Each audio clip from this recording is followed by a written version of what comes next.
10,000 కోట్ల పెట్టుబడులే లక్ష్యంగా నూతన టెక్స్టైల్ పాలసీ తీసుకొస్తామని ముఖ్యమంత్రి చంద్రబాబు వెల్లడించారు. గార్మెంట్ ఫ్యాక్టరీల ద్వారా మహిళలకు పెద్ద ఎత్తున ఉపాధి కల్పించడమే లక్ష్యంగా కొత్త విధానాన్ని ప్రకటించాలని ఆదేశించారు. నూతన టెక్స్టైల్ పాలసీపై సచివాలయంలో అధికారులతో ఆయన సమీక్ష నిర్వహించారు. ఈ పాలసీ ద్వారా 2 లక్షల మందికి ఉద్యోగ అవకాశాలు కల్పించవచ్చన్నారు. కొత్త పాలసీలో ప్రోత్సాహకాలు ఇచ్చి weaving, processing, garments and integrated units కు ప్రోత్సాహం ఇవ్వాలని నిర్ణయించారు. కొత్త పాలసీలో భాగంగా క్యాపిటల్ సబ్సిడీ పెంచనున్నారు. ఎస్సీ, ఎస్టీ, బీసీ, మైనారిటీలతో పాటు మహిళలకు అదనంగా ప్రోత్సాహకాలు ఇచ్చే అంశాన్ని ప్రతిపాదించారు. 2018-23 పాలసీ కంటే ఇది మరింత మెరుగ్గా ఉండాలని సీఎం సూచించారు.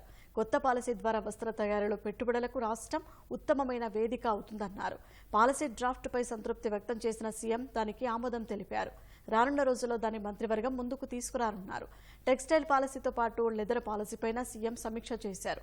మరింత కసరత్తు తర్వాత లెదర్ పాలసీపై ముందుకు వెళ్లాలని సూచించారు.